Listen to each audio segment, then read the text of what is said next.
오늘 하나님 앞에 귀한 헌신 예배를 드리는 우리 여전도회와 또 함께 예배를 드리는 우리 성도님들의 심령마다 하나님의 풍성하게 채우시는 은혜가 충만하시길 바랍니다. 말씀 전하겠습니다. 오늘 본문인 룻기는 사사기와 동일한 사사시대의 배경을 하고 있습니다. 하지만 사사기와 달리 이 룻기는 잔잔하고 따뜻한 느낌을 주는 책입니다. 다툼과 분쟁으로 가득했던 사사시대에 이런 평온한 이야기가 있다는 것이 한편으로는 놀랍게 다가오는 책입니다.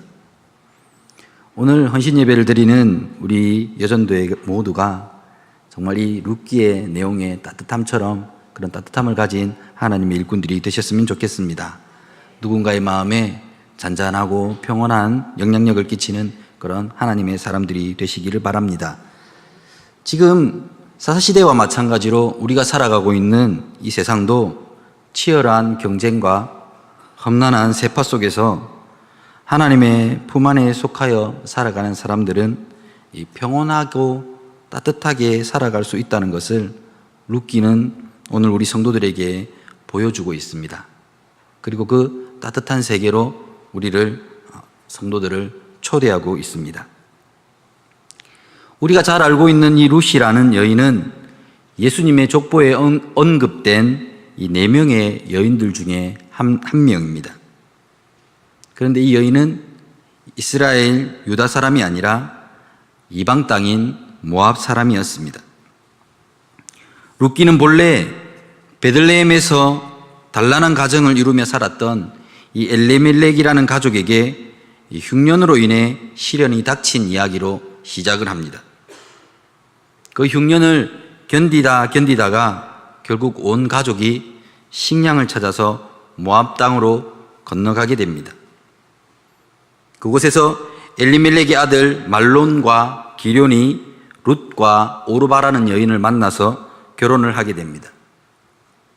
하지만 얼마 지나지 않아서 이 둘 아들과 엘리멜렉까지 가문의 남자들이 모두 죽게 됩니다. 과부가 된 엘리멜렉의 부인인 나오미는 결국 그들이 나온 고향인 베들레헴으로 돌아갈 결심을 하게 됩니다. 두 며느리를 모압 땅에 두고 혼자 돌아가 베들레헴으로 정착하려 하지만 오늘 말씀에 룻은 이 시모인 나오미를 따라 베들레헴으로 끝까지 함께 오게 됩니다. 여기까지가 우리가 잘 알고 있는 룻기 1장의 내용입니다. 이렇게 돌아온 고향이지만 그들은 당장 생계가 막막했습니다.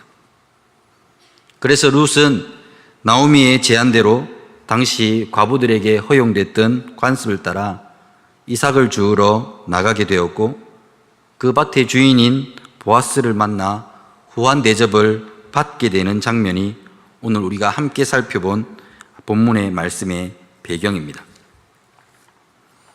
이 롯의 위치와 입장에서 한번 생각을 해보면 시모의 고향 땅인 베들레헴이라는 곳은 그녀에게 낯설기 그지없는 곳입니다. 문화도 다르고 언어도 다르고 신앙적인 관습도 다른 이방인이었기에 이 베들레헴에 살아가는 사람들의 따가운 시선을 느끼지 않을래야 느끼지 않을 수가 없었을 것입니다. 또 그녀의 신분은 어떻습니까? 배가 안 집안의 며느리였습니다. 그녀에게는 가문과 연관될 어떠한 자녀도 없었습니다. 어느 누구에게도 보호받지 못하는 과부의 위치에 있었다라는 것입니다. 그래서 다시 말해보면 이웃들로부터 따돌림 당하기에 최적화된 요소들만 두루 갖추고 있었던 것이 그녀의 처지였습니다. 하지만 우리가 잘 알고 있는 대로 이 여인의 결국이 어떠합니까? 베들레헴의 유력자인 보아스의 아내가 되었습니다. 오랫도록 자식이 생기지 않았던 그녀가 아들을 품에 안게 됩니다. 주변의 사람들은 이 룻을 두고 7 아들들보다 귀한 며느리라고 칭찬을 하게 됩니다. 또한 룻은 다윗의 증조모가 되고 결국 예수 그리스도의 족보에 오르게 됩니다. 성경 전체에서 룻기 4장에서 나오는 룻만큼 복을 받은 여인은 찾아볼 수 없을 것입니다. 그렇다면 무엇이 이 여인에게 이러한 변화를 가지고 왔습니까? 무엇이 이 여인의 삶에 이 엄청난 변화를 가능하게 했습니까? 이 이야기를 듣고 아는 모든 입술에서 먼저 고백하지 않을 수 없는 것은 오직 하나님의 은혜입니다. 하나님의 은혜 외에 다른 것으로 이 여인이 변화된 삶을 설명할 수가 없습니다. 그녀가 지니고 있던 어떤 삶의 지혜나 경험이나 연륜으로 그녀의 삶이 변한 것이 아닙니다. 오직 그녀를 인도해 가시는 하나님의 은혜로 그녀의 삶이 변해가더라는 것입니다. 여러분, 오늘 이 자리에 앉아 계신 여러분들, 언제부터 이 자리에 앉으셨습니까? 언제부터 울산제일교회를 섬기시며 언제부터 울산제일교회 여전도에 소속되셨고 또한 거기에서 일꾼으로 섬기고 계십니까? 하나님께서 이 자리에 나를 앉히신 것, 나를 이 공동체에 속하게 하신 것, 그리고 옆에 있는 이 사람과 함께 예배를 드리는 공동체에 나를 속하게 하신 것, 그것이 하나님의 인도하신 은혜라는 것을 기억하시기 바랍니다. 제가 울산제일교회를 처음 왔을 때가 벌써 이제 5년이 다 되어 갑니다. 제가 5년이 되었다고 하니까 이상하게 생각하시는 분들이 계신데 벌써 시간이 그렇게 흘렀습니다. 제일 처음 왔을 때에 정말 이 교회를 향한 저의 마음은 하나님의 은혜에 대한 감사밖에 없었습니다. 물론 시간이 지나다 보니까 그 감사가 때때로는 흐려지기도 합니다. 그런데 하나님의 말씀을 준비하면서 생각을 해보니 하나님의 은혜에 대해서는 감사 외에 다른 것이 드릴 것이 없었습니다. 여러분들 앞에 서서 오늘도 이 말씀을 전할 수 있는 이 모든 것이 저에게는 하나님의 은혜입니다. 그리고 하나님의 말씀을 나눌 수 있는 여러분이 계시다는 것이 저에게는 또한 하나님 앞에 감사의 이유입니다. 여러분, 하나님의 은혜 가운데 살아오고 계시다면 하나님의 은혜에 감사하는 하나님의 사람들이 되시기를 바랍니다. 하나님의 은혜에 감사하다 보면 내 안에 쌓이게 되는 조그마한 불만들은 다 눈 녹듯 녹아지게 됩니다. 때때로 교회 생활을 하다가 받게 되는 상처들도 하나님의 은혜를 생각해 보면 하나님께서 내게 부어주신, 내게 이미 허락하신 그 수많은 은혜들을 되짚어 생각해 보면 그 모든 것들은 감사에 묻어지게 되더라는 것입니다. 오늘 룻이 만난 베들레헴 공동체는 하나님의 은혜로 만난 공동체였습니다. 오늘 이 자리에서 예배드리는 우리 울산제일교회 공동체가 어느 누군가에게 룻이 만난 이 베들레헴 공동체와 같이 하나님께서 우리에게 은혜로 예비하신 그런 믿음의 공동체가 되시기를 바랍니다. 우리 여전도회가 특별히 오늘 헌신 예배를 드립니다.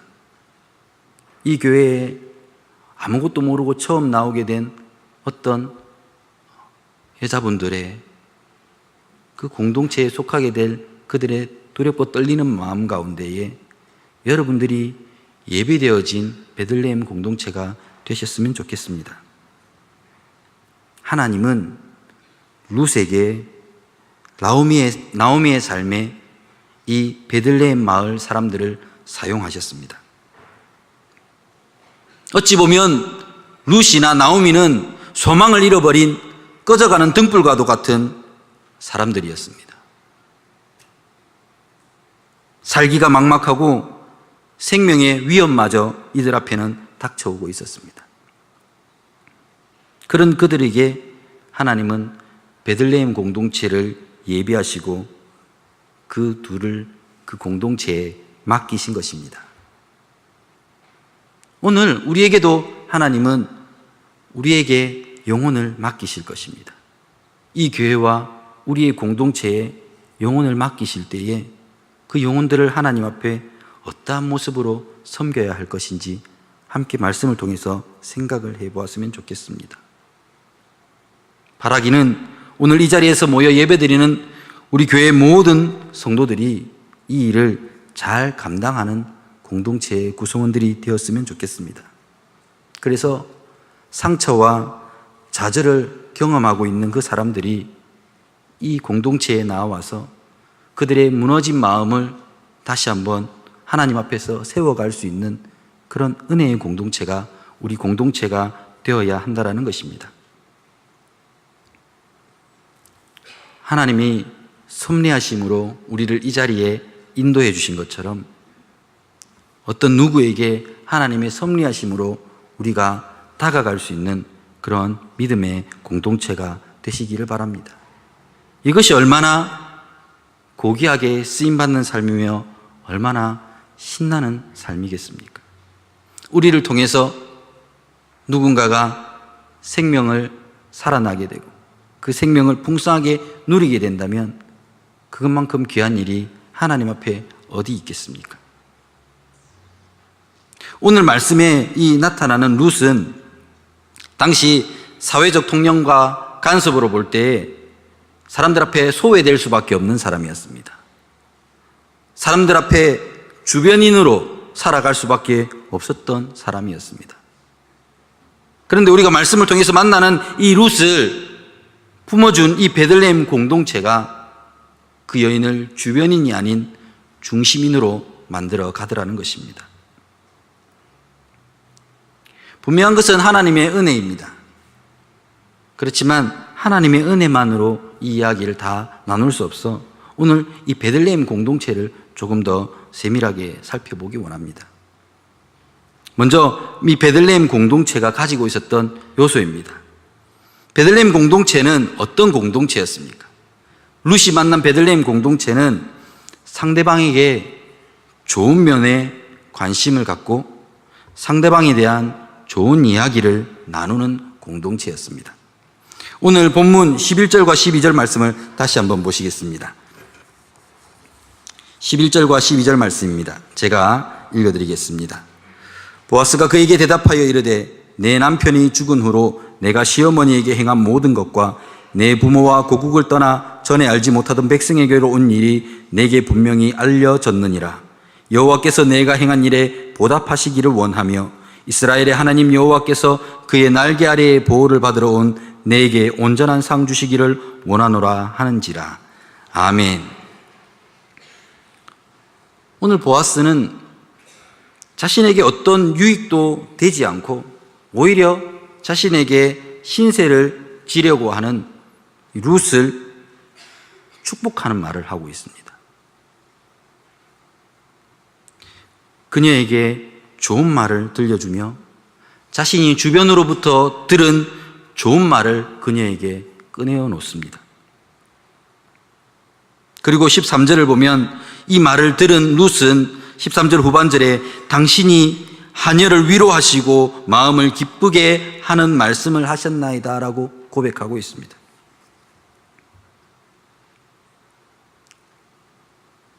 그의 말로 룻은 위로를 받고 그의 마음에 기쁨을 얻었다라는 것입니다. 여러분, 우리가 누군가에게 말 한마디로 그를 위로할 수 있고 그의 마음에 기쁨을 줄 수 있고 그것으로 그를 살아나게 할 수 있습니다. 그에게서 좋은 것을 보고 그의 좋은 면을 세워주시고 인정해주시고 또한 그 안에서 그를 살아나게 하는 아름답고 복된 말을 하시는 우리 여전도회와 우리 울산제일교회 모든 성도님들이 되시기를 바랍니다. 바르는 말이 천리를 간다는데 흔히 주변의 나쁜 소식들은 얼마나 빨리 퍼지는지 모릅니다. 잠언 말씀에 보면 남의 말을 옮기기 좋아하는 사람은 마치 그것을 무슨 별식처럼 여긴다고 표현하고 있습니다. 별식, 특별한 음식처럼 여긴다라는 것입니다. 오늘 나오미와 룻이 베들레헴 공동체로 들어온 이 소식은 이 별식처럼 사람들의 입에 오르락 내리락 할 수 있는 그런 적합한 내용이었습니다. 얼마나 쉽게 이들의 이야기를 꺼내어 놓을 수 있었겠습니까? 그래서 그것을 누구보다 잘 아는 나오미는 자신의 이름을 더 이상 즐거움이라는 뜻의 나오미라고 쓰지 말고 괴로움이라는 뜻의 마라라고 불러달라고 그들에게 요청을 합니다. 하지만 그 어느 누구도 나오미를 그렇게 마라라고 부른 사람도 없었습니다. 그리고 룻기 전체를 읽어보아도 이들을 향해 베들레헴 사람들이 험담한 기록을 찾을 수가 없습니다.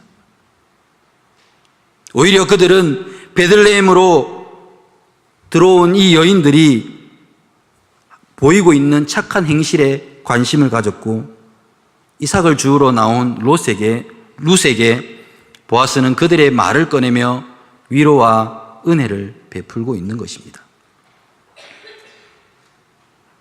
베들레헴 공동체는 룻이 행한 착한 행실에 관심을 가졌습니다. 그리고 그것을 보아스의 귀에 넣어 주었습니다. 왜 단점이 없고 왜 흠이 없고 왜 지적할 것이 없겠습니까? 정서적으로 다른 이방인이니 얼마나 흠잡을 것이 많았겠습니까? 그러나 이 베들레헴 공동체는 따뜻한 온정을 그들에게 베풀어 준 것입니다. 오늘 이 자리에 모여 예배를 드리는 모든 성도님들과 특별히 헌신하는 마음으로 예배하고 계시는 우리 여전도회가 이처럼 상대방의 좋은 면을 볼 줄 알고 상대방의 좋은 이야기만 나눌 수 있는 그런 성숙한 공동체, 복된 공동체 일원들이 되시기를 바랍니다. 그리고 다음으로 베들레헴 공동체는 이 낮은 처지에 있는 룻과 나오미를 기꺼이 돌보아주는 마음을 가지고 있었습니다. 오늘 말씀을 보면 이 룻이 보아스를 만나게 되는 그 시기적 배경은 보리를 추수하는 때입니다. 한번 곰곰이 생각을 해보시면 오늘 룻이 만나고 있는 보리를 추수하는 일꾼들의 입장에서 생각을 해보면 이 보리를 추수하는 일꾼들의 입장에서는 상당히 룻이 귀찮은 사람입니다. 자기들은 1년 중 유일하게 그 수고한 값을 이제 거두는 보상받는 시간입니다. 자기들이 피땀 흘려 수고한 보상을 이제 그들은 추수를 통해서 받게 됩니다. 그런 때에 생면부지인 어디서 본 적도 없는 이 과부 룻이 따라오면서 그들이 떨어뜨린 보리를 이삭을 줍고 있습니다. 아니 그것이 과부들의 합당한 권리라 할지라도 일을 하는 일꾼들의 입장에서는 상당히 귀찮을 수 있습니다.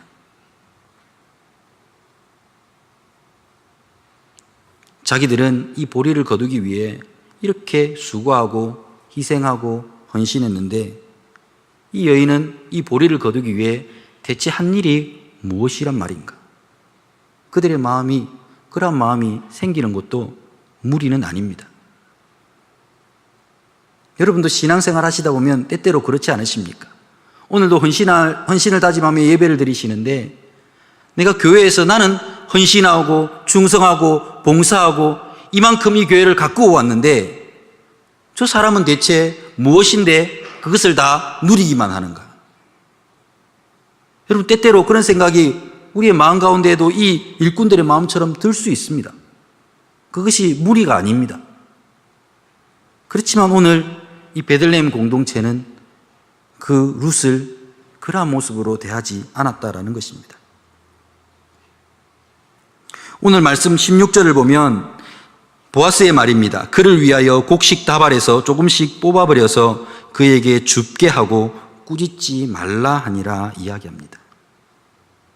그 밭의 주인의 명령입니다. 속 좁은 일꾼들이라면 분명히 이 주인의 지시가 못마땅했을 것이고 이해가 되지 않았을 것입니다. 그렇지만 그들은 주인의 명령대로 이방 여인인 룻을 배려하고 호의를 베풉니다. 그 결과로 오늘 본문에 이어지는 17절 말씀을 보면 룻이 밭에서 저녁까지 줍고 그 주운 것을 떠니 보리가 한 에바쯤 되었다라고 이야기를 하고 있습니다. 한 에바는 15멜입니다. 15멜. 한 오멜은 성인이 하루의 양식으로 해당되었습니다. 성인 하루 양식으로 해당되기 때문에 룻이 한나절 동안 이삭을 주운 것이 열흘 동안 먹을 수 있는 분량의 양식을 얻었다라는 것입니다. 이것은 뒤에서 이삭을 줍는 룻을 위해서 일부러 많이 남겼다라고 밖에 이해가 되지 않는 것입니다. 다시 말해서 베들레헴 공동체는 현재의 힘겨운 삶의 자리에서 근근히 살아가는 이 가련한 여인에 대해 관용과 긍휼의 넓은 마음을 지니고 있었던 것입니다. 오늘 이 자리에서 예배를 드리는 우리 교회와 또 헌신을 다짐하는 여전도회가 이런 넓은 마음을 지닌 공동체가 되었으면 좋겠습니다. 성경 말씀을 우리가 보다 보면 신약 성경에 탕자의 비유가 있습니다. 탕자의 비유에서 아버지의 유산을 미리 받아 그것을 모두 탕진하고 돌아온 그 둘째 아들을 아버지가 환영하자 첫째 아들이 그 벌리는 잔치를 보면서 그의 마음 가운데에 서운함이 들었습니다. 나는 아버지의 곁에서 수고를 하고 아버지의 말을 순종을 하지만 아버지는 왜 나에게는 저 자녀와 같이 잔치 한번 베풀어 주지 않으십니까? 큰아들의 서운한 마음이 있었습니다. 여러분 혹여 오늘 이 자리에 모여서 예배를 드리시는 분 가운데에 때때로 그런 서운한 마음이 틈탈 때에 그 마음을 예수 그리스도의 이름으로 물리쳐낼 수 있는 그런 은혜가 우리 안에 있으시기를 바랍니다. 우리가 하나님 앞에 충성하고 봉사하는 것은 하나님 앞에 어떤 대가를 바라고 하는 것이 아니지 않습니까? 하나님께서 이미 내게 베풀어 주신 은혜, 하나님께서 앞으로도 내게 베풀어 주실 은혜, 그것에 감사하는 마음으로 우리는 봉사하고 헌신하는 하나님의 일꾼들이 되어야 한다는 것입니다.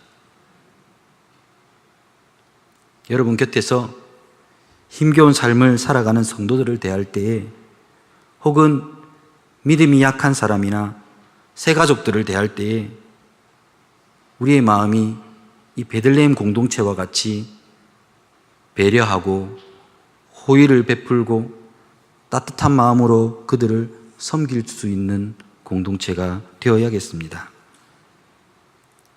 오늘 이 자리에 모여있는 우리 여전도의 모든 회원들이 정말 3-3-5 모여서 내가 아는 사람들과 친밀하게 교제하고 내가 아는 사람들과 힘을 나누고 용기를 북돋아주는 그런 공동체가 아니라 이 룻이 만난 베들레헴 공동체처럼 때때로는 생소하고 때때로는 이해가 되지 않고 때때로는 나와 맞지 않는 생각을 가진 그 사람들에게도 넓은 호의와 또한 넓은 마음을 베풀어 줄 수 있는 그런 믿음의 사람들이 되었으면 좋겠습니다. 신앙생활을 하다 보면 우리가 우리 앞에 선을 그을 때가 많습니다. 나와 마음이 맞는 사람, 나의 생각과 맞는 말씀, 내가 순종할 수 있는 말씀, 내가 순종할 수 없는 말씀, 그렇게 적당한 선을 그어가면서 신앙생활 할 때가 얼마나 많습니까? 이 사람은 내가 품어줄 수 있는 사람, 이 사람은 내가 품어주기엔 버거운 사람. 여러분 그런데 오늘 성경 말씀에서 만나는 베들레헴 공동체는 그렇게 하지 않았다라는 것입니다. 특별히 오늘 말씀에 나타나는 보아스는 그 여인과 함께 식사의 자리를 마련합니다. 14절 말씀입니다. 식사할 때에 보아스가 룻에게 이르되 이리로 와서 떡을 먹으며 내 떡 조각을 초에 찍으라 하므로 룻이 곡식 베는 자 곁에 앉으니 그가 볶은 곡식을 주매 룻이 배불리 먹고 남았더라. 여러분, 예수님도 이 땅에 오셔서 많은 사람들이 비난하고 조롱하고 힐난하는 세리와 창기와 함께 식탁의 자리를 나누셨습니다. 그렇다면 예수님의 제자라고 하는 우리, 예수님을 닮아 살아간다라고 하는 우리들의 모습에 우리의 식탁은 어떠해야겠습니까? 우리가 모이는 모임, 우리가 갖게 되는 자리, 거기에서 우리의 모습이 어떠해야 할지 오늘 말씀을 통해서 한번 생각해보는 은혜가 있으시기를 바랍니다. 때때로 믿음이 연약한 자나 아직 세상에 조금 치우쳐 있는 사람을 만난다 할지라도 그 사람도 하나님의 사랑받아야 할 존귀한 생명으로 동등된 입장으로 되어야 할 수 있는 그런 우리 성숙한 성도님들이 되시기를 바랍니다. 때로 교회를 섬기며 일을 하다 보면 믿음이 없는 사람들을 만날 때가 분명히 우리 여전도의 가운데도 있을 줄 압니다. 그러한 사람들을 대할 때 우리의 선입관이 아닌 우리가 이미 그어놓은 그 선에, 그 기준에 합당하냐 합당하지 않느냐 그것이 아닌 예수님의 시선으로 그들을 바라보고 품어줄 수 있는 참된 하나님의 사람들이 되시기를 바랍니다. 말씀을 정리하고 마치겠습니다.